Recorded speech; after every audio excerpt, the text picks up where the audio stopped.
Hello, it's Debbie Gilbert from the Business Awards Show, and I'm also the founder of the Best Business Women Awards. And today I am delighted to be joined by Henriette Danel, who is a business and client attraction coach. And she's been doing this now for 6 years. She won a silver award for Best Coach in 2022 in the Best Businesswomen Awards, and she's also won some other awards as well. So we'll talk a bit about that later. So we're going to talk about her business journey, what brought her to the world of coaching.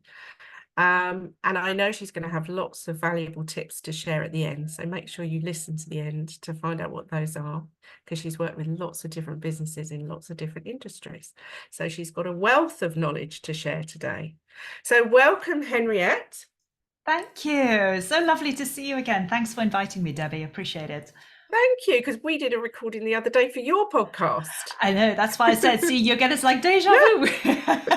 So we'll talk a bit about your podcast later, but Henriette has a great podcast, which I've been listening to on plane journeys, train journeys. It's a really good podcast about entrepreneurial success. So we'll talk a bit about that later. But let's start at the very beginning, because we always start on our podcast with the beginning. And talk to me about why you started your coaching business and what you were doing before you started it. What was the catalyst? Yeah. I know. It's so interesting. And I love hearing everybody's story because everybody's got a different story when this question arises. And for me in particular, I come from an interior design background. So before I started my coaching business, I worked for 15 years in the interior design industry down in Chelsea and London. And I think I'm one of those very few people who said, I loved my job. Honestly, always joke, but this is very, very true.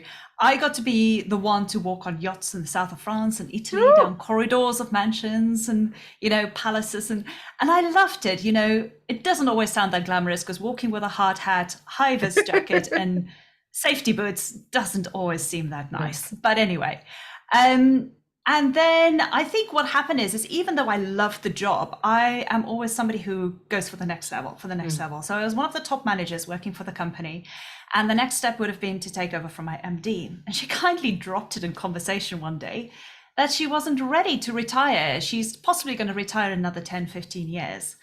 And that was my wake-up call at that moment. Where am I going with this? Do I want to wait around for another 10, 15 years, hopefully to take over from somebody? And what am I going to do in the interim? Or do I just go and find another job just to work my way up to another ceiling, have to prove myself all over again? And I thought, no. This idea that I've had maybe one day in the future when I retire, I'll have a little business, that quickly got brought to the forefront. But I had to be clever about this because I loved my job. I didn't want to go blindly into something. So for 2 years along the side, I started going down the coaching road, seeing what it is that I can do, because naturally that was the right decision for me. I knew my skills and my strengths. So coaching was the thing I would always go into eventually. And then that developed into business coaching. So while working full-time for 2 years along the side, I started this business, worked on it, it grew, it took off, and I fell in love with it. And I said to my husband one day, I'd be stupid not to go full-time into my business. And I did. I walked into the office, quit my job, cried my eyes out. My boss cried her eyes out. But here I am, 6 years on doing this full-time, and it's the best decision I've ever made. I haven't looked back. Oh, amazing. So let's talk about business coaching, because it's a term that's bandied around, may I say. Let's talk about defining what it is you're doing with your clients. So if somebody comes to you, what is it that you're doing to help and support them? Okay. So I think with business coaching, the one thing to understand is there's a lot of people out there who does business coaching. A lot of people use frameworks, and that is okay. A lot of people got qualified and certified, and that is okay. There's nothing wrong with that. But then there's also people who didn't get qualified and certified. And I'm one of those.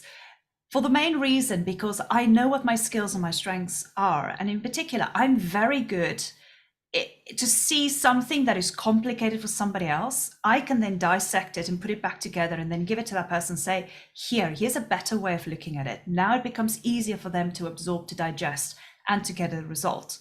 So my focus in the beginning was always about helping people to get clarity, number one, and then take that clarity and put it into action.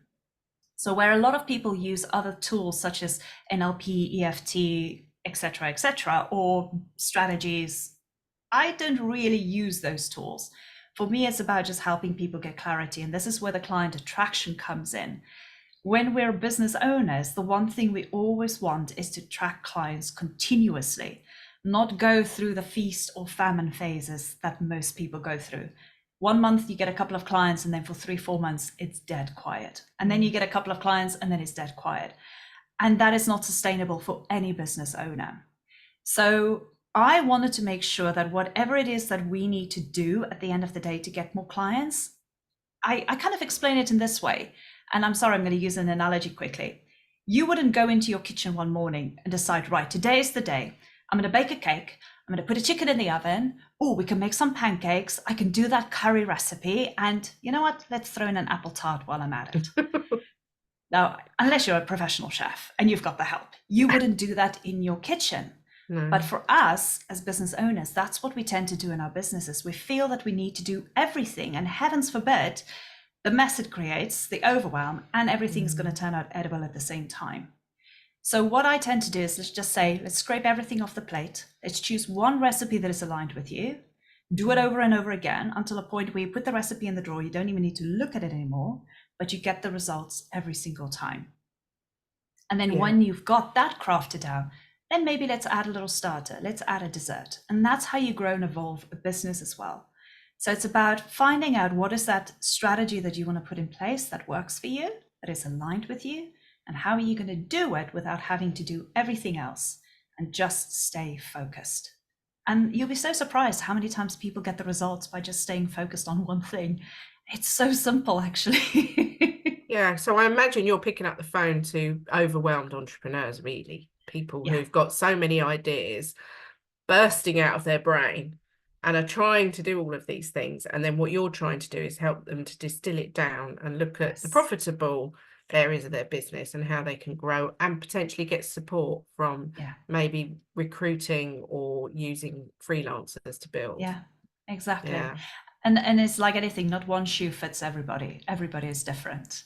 You know, and I think this is the beauty of why I love what I do, because you never know what's going to come from it. No. When you sit in front of that client and something just comes up and they go like, I've got this idea, and you're like, this is amazing. And you just start rolling with it and everything just starts falling in place. That's the beauty of what I love. So you're not running prescriptive courses, basically, are you? You're working with clients one-on-one. Yeah? Yes. Have I got that right? Okay. And so how do you get your clients? What do you do? In a nutshell, there's two things I do in particular. And they're all organic. I don't do paid advertising. The first thing that I do, which is one of my biggest, kind of say commitments, is Pinterest. So I utilize Pinterest to get organic traffic coming to my website. And then on my website, I've got a lead magnet. And I get signups from Pinterest to my lead magnet every single day. Through email marketing, I build relationships. And that is my first strategy in order to build an organic audience. The second thing I do, which I run about 3 or 4 times a year, is I host free online workshops. And the workshops are particularly about how to attract more clients. And I share 4 strategies that people can resonate with. And I just market the heck out of those workshops. People come to them. I don't sell anything at the workshops, but I always know people are curious afterwards. So people then come to me afterwards, and that's how I sign up clients. And that's it. That's all I'm doing. And then obviously I utilize social media, networking, and all the other things. Yeah. But those are my 2 main strategies, and I've simplified it for myself. And that has enabled me to have an international client base. Amazing. So let's talk about your podcast, the Entrepreneur Success Podcast. So what was the thought process behind setting that up? Oh, gosh. Yes. So for those that haven't recognized the accent a little bit, I am originally from South Africa. And English is my second language. So this has always been a little bit of a barrier for me when I started my business, because when you hear other people talk and do presentations, they do it so effectively and so fluently, and I struggle, okay? Even with English being my second language, I still get words wrong. I still get my tenses wrong. And sometimes I say things and I'm like, how the heck did that sound? But I just thought, you know, I had to do something that is going to help me get over that hurdle and not let that become a barrier and stop me from growing my business. And the best thing to do was to create a podcast. But I didn't want to create a podcast just for the nilly-willy of it. I wanted it to be efficient.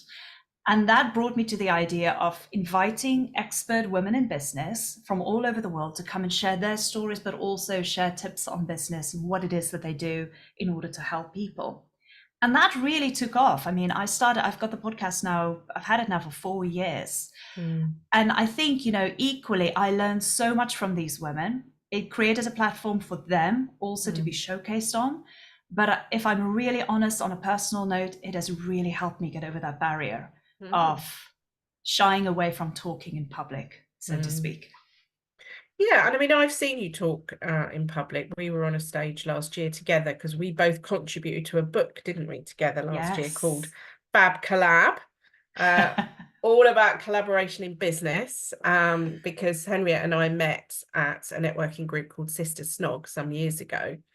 And I think you're a great speaker. I really do. And I think you come across really well, and hopefully you'd be very proud of the fact that you do really communicate your message really well, I think. So do you do a lot of speaking as well? Is that something else that you're kind of looking at? Absolutely, yes. I do a lot of speaking, whether it's online or in person. I think public speaking is very much evolved over the years as well. So I do a lot of speaking, and if I'm okay to say this, but I've also just recently been selected to deliver a Tedx talk. I know. So I think that's the next step up, just to kind of, again, show visibility, but show that you are an expert in what it is that you're doing. So I think for me, where I've started 4 years ago, being very scared of how I come across, talking, getting a message across, to now 4 years on being selected to talk at a Tedx talk at the University of West of England, I think, it's a nice kind of accolade at the end of the day. Go like, you did it, you're okay. When is the Tedx talk? Tell us when it is. Oh gosh, that's going to be on the 26th of April, so in a couple of weeks' time. So I'm freaking goodness, out, but I'm okay. Are you allowed to reveal your topic? Are you allowed to reveal Yes, I am. So there is a theme. The theme is called Ripples of Change, and it can be anything around that. And my topic in particular is going to be the power of everyday conversations, but with a twist. So I'll reveal what that is when it comes out. Oh my gosh, no, that is really, really exciting. I think that is on my list to do. I was asked recently at an event, what was on my to-do list. I was speaking at this event a couple of weeks ago, and there was a panel afterwards, and they said, what is left on all your lists? Because there was 5 of us on this panel, and I said, I'd love to do a TEDx talk. I don't know what topic I would do, but yeah, I think that's a great, and it will be there forever, and the traction you can get on YouTube is absolutely amazing. Oh my gosh, that's really exciting. So that brings us on to talk about awards. So when did awards appear on your radar, and what was your thought process behind that? Yeah, well, an easy answer to that is when I met you.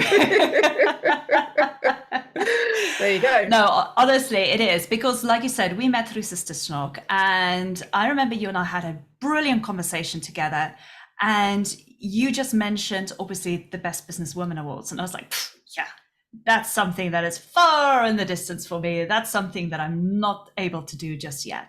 And you said, well, listen, I've got a workshop. It is online, and this was just before COVID, during the COVID period. And you said it's going to be online, and I'm just going to share with people how to look at applying for awards. And I thought, well, let's at least go for it, and then I'll have the notes for when I'm ready. But then when I went through that workshop, it actually allowed me just to go like, this is actually something I can do. You clearly shared the steps of what it is that we need to look out for, how we need to plan. And that just became something that it's a no-brainer. This is simple. I can plan for this. And also, the one thing you said that stood out for me is, this is not something you're going to have to do or you must do immediately. Plan for it in advance. Go and start looking, do your research, and then plan in advance. And that was a huge game changer for me. So as of 2022, the year before 2021, I did all my research. I knew obviously I wanted to apply for the Best Businesswomen Awards because of our connection. But the whole of 2021, I did my research. I did all my planning. I got all my content, my details together. And I just literally had a folder on my desktop with a Word document in, all the links, all the accolades, even something as simple as getting interviewed for a magazine. a podcast interview, all of those things. I just started collecting. And then when 2022 hit and you open up the doors, I was like, I'm in. I signed up. I took note of all the questions, how many characters, how many words you need to put down. And it took me a good 2, if not more, weeks. And I just sat down and I filled out everything. And that was before ChatGPT, can I say? I know, we're starting to see entries coming in that have clearly been written by ChatGPT. But you know. Sorry, I had to throw that in there. No, that's true. I think we're going to see more and more people using it this year. Yeah. But yeah, and then I just thought, you know what? I'm just doing this, regardless of the outcome. It is such a great exercise. And I love the exercise in particular. And I thought, if nothing comes from this, it's okay. I gave it a go. Yeah. And I can give it a go again. The main thing for me is I said to myself, and this was really important to me, as soon as I clicked the submit button, everything that is on there, I had to feel I've done to the best of my ability. And I'm happy with it. If something was niggling, if something was wrong, I had to go and figure out what that was before I submitted it. Because otherwise I would just go like, well, it's not going to happen. Well, it's not going to happen. I should have done this better. I should have done that better. In the end, it felt great. I submitted it. And I got the email saying that I was selected as a finalist, which was like, how the heck did this happen? This is just out of the blue, which obviously it's not. But it was just the best news. Just to, on my first go, to get that email was amazing. Well, I think, you know, when it comes to the judging, I don't have anything to do with the judging, as you know, but our judging panel look through all of the entries and read all the information that's been submitted and all the testimonials. And I think, you know, the case studies that you submitted and the testimonials about the work that you've done really strengthened your entry. Yeah. And even though you maybe hadn't been doing it as long as somebody else, for example, who didn't put that information in, is not going to get chosen, because if they don't put the details in and put things like, you know, as an answer to a question, see my website, yeah, they're not going to get picked. It's the people that have actually made the effort and put the information in. So, okay, let's talk about some of the wins that you've had with your clients. It'd be interesting, I think, for the listeners to understand, you know, from because it's these case studies really that take you to a final of awards, on winning awards and all of that sort of thing. So what sort of wins have you seen with your clients that you can share with us? I mean, you don't have to share specific names, but just interested to know.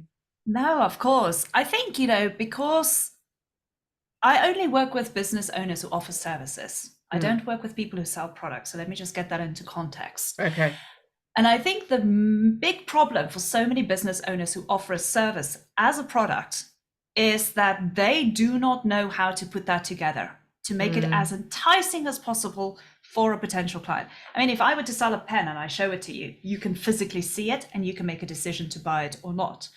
Where with an actual product in a service, it's almost like you don't know how to package it together. And how do you explain to a potential client, what is it that you're going to do? So I, first of all, start by helping people identify, in most cases, who their ideal client is. That we all know, everybody's going to do that. But then it comes back down to their services. What is it that they're offering? And then how are they going to sell that to a potential client? Now, the beautiful thing here is I found out that it takes the exact same amount of energy to sell something with £47 or something with £10,000. Doesn't matter. The energy in order to sell something is exactly the same, regardless of the value or the price tag. And as soon as I got that into perspective, that's where you realize that you can sell anything. That parted with some psychology. And when I share this with my clients and they actually see that now they've got packages where they actually put the price up instead of down, they see the value of what it is that they're offering, and they know now how to explain that to a potential client with clarity and structure, they sign up a client like that without forcing them, without feeling salesy, and without the client feeling like I'm being sold to. And this is what I've seen time and time again with my clients. And I remember this so clearly. There's some clients who sent me a WhatsApp going, oh my gosh, I just tried this for the first time. And she said, yes, for my most expensive package. I can't believe this is working. This is happening. And that's where I respond, and this is just a start. And they do it again and again and again. And I think it's once people get that kind of first result where they realize that this is actually possible for me. I signed up a client, I can do the same again. Rinse and repeat, rinse and repeat. And that's where the beauty comes in. And I get messages from all my clients where they just give it a go, regardless of the outcome, but they actually get somebody saying yes. Oh. That's the results that I love, because that's what makes them feel I can do this. Yeah, it takes them on the next track with their business, doesn't it? Yeah. So what kind of business tips can you share today that would help anyone listening to this podcast? Oh gosh, if I can come back to that analogy that I used earlier on about going into your kitchen, trying out all the recipes, doing everything in the same go, my suggestion is just look at what is working for you now. This might take a little bit of time because you might need to reflect back on everything you've been working on last year, the first quarter of this year, and just kind of see what is it that is actually working for you. And as a little tip, what I start doing is I just say, look at the clients that you've had recently, and then give them a score and say, these are my best clients. These are clients that I don't really enjoy working with, but the best score clients, what is the commonality amongst them? How did they find you? And then when you get those answers, you kind of just go and have to look back at what is it that you've been doing to get these people. Just do a little bit of an evaluation on that. And then strip everything else back. Focus on one or two things of what it is that you can do to get more clients. And I promise you, it just becomes so much easier because now you don't have to focus on everything, just on the one or two things to get you clients. And you're going to see the results every single time. Do you think every business should work with a business coach? What's your view on that? I think it depends. Everybody is different in that aspect. Most people come to me because they want clarity, because they've tried everything, they feel overwhelmed. But other people, they don't always need a business coach. I mean, I didn't always need one. Yes, I've got one, but I didn't always need one. And maybe in a couple of years' time, I won't need one. It depends on where you are and how you're feeling at that moment in time, what you feel is your requirement. But with that said, it's also, you got to be clear on where it is that you want to go before investing in a coach. It's true. Very true. And what are your plans for your business over the next year or so? Have you got any growth plans in mind, or are you happy where you are? No, of course, always growth plans. So obviously what I did last year is I launched my app. So I've got my own coaching app, which was a big step for me. Oh, didn't know about this. Okay. I know. So that was something that I worked on last year. I launched my coaching app, which was a huge thing. It's doing well. But I feel that the next step for me is I want to create a license for my coaching business and start thinking about how to integrate that internationally for other coaches to start using. I don't have everything fleshed out yet. It's still just a pie in the sky, but it will become a reality eventually. But it's something that I want to do because I want to stretch it a little bit, not just nationally, but I want to go international with the business. So let's rewind to the app. What's the app called? Henriette Danel Coaching. Very straightforward. And what can people expect to find on the app? So there's some free resources on how to attract clients. There's also a masterclass, a free masterclass on how to attract clients. And then obviously there's a small little course. It's a 6-week challenge. I think it's for about small price, but just on how to attract more clients, 6 weeks. But this one is a little bit different because it works on the mindset and it actually works on the law of attraction rather than strategies. So it's got a little bit of a twist in there. The strategies is more where I work with my clients one-to-one. But yeah, if you want to go into the holistic aspect, that could be maybe for you. So how tough was it developing an app, did you find? In a nutshell, it wasn't that difficult because I found an amazing company who already had a framework established. Brilliant. And I'm just paying them a retainer, a yearly retainer, and I created and built my brand on their framework. And they're doing all the marketing for me and all the nitty gritty things. So I didn't have to do any coding. That's amazing. That was the easy part. Yes. Yeah. So if you're listening to the podcast, that could be a way of expanding your business, really. Exactly. Without having to have your own app developed, you can piggyback on an established app that becomes, and you brand it with your own company, essentially. Yeah. I've seen people do that in the personal training space. There's quite a few. I didn't realize that had expanded into coaching as well. Oh, yeah, well, that's the interesting. thing. I haven't found a lot of coaches in the UK who's got their own app. There's quite a few in the States. And that's where I thought, well, instead of just jumping on the bandwagon, I'm leading this one. That's amazing. I wanted to do something different, and yeah, it's really taken off, which is incredible. Oh, well done you. And are you thinking about entering any other awards? Is that something on your list to do? Absolutely. I've already done a few this year. Oh, and I will say this, I think it all comes down to you at the end of the day with that workshop you did, that masterclass about how to apply for awards. If I didn't do that, I would still be in this position of like, one day I'll do it, one day I'll do it. That gave me the scope to do it. And yes, the first one was the hardest. I think I said that. Yeah. But after that, it just became easier and easier and easier. It's still a long process and one I'm willing to do, because I know if there's a good end result, it will be well worth it.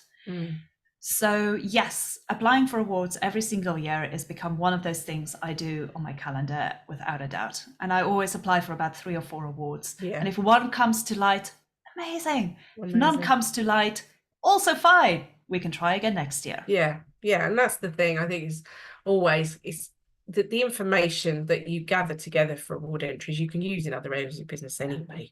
So it's never a waste of time at all. Exactly. So is there anything else that you want to share with us before we finish our podcast today?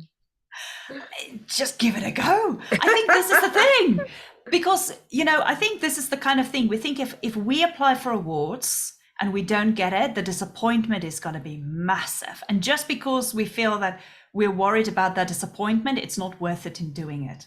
But here's the beauty of it. If you apply for awards, only you and you alone know that you're doing it. So if you get a finalist, an email back and you're a finalist, oh my gosh, go and shout about it, go crazy with it on social media, because it's worth it. Just being a finalist is worth it. And you can go crazy and celebrate. And if you don't get to be a finalist, that's okay. You don't need to go and shout about it and complain about it, but just know that the process you've endured is something that you learned, and it's something that you can repeat again.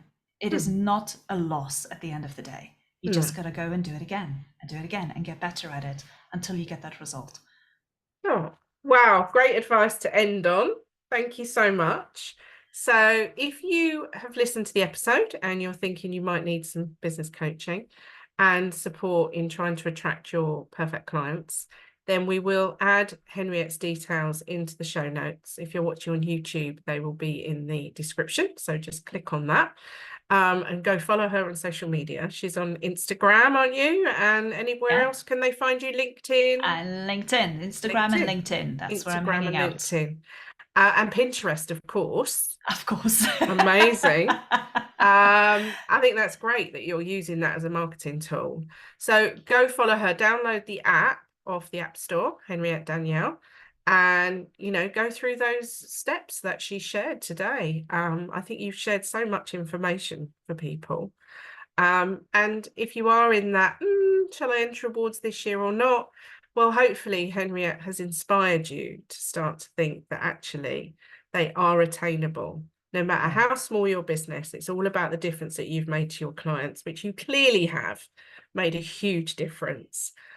We interviewed one of Henriette's clients a few weeks ago on the podcast, who was also in the awards, and she's incredible as well. So, I mean, I've met people that I know you've worked with, and we'll also drop the link for the Fab Collab book, which we're very proud of, aren't we? There's 15 of us that did that book. And, the book is all about collaboration in business. And without that, I don't think any of us would get too far, would we really? Yeah, no, 100%. 100%. So thank you for joining me today, Henriette, and I wish you continued success with your business. Thanks, Debbie. All the best.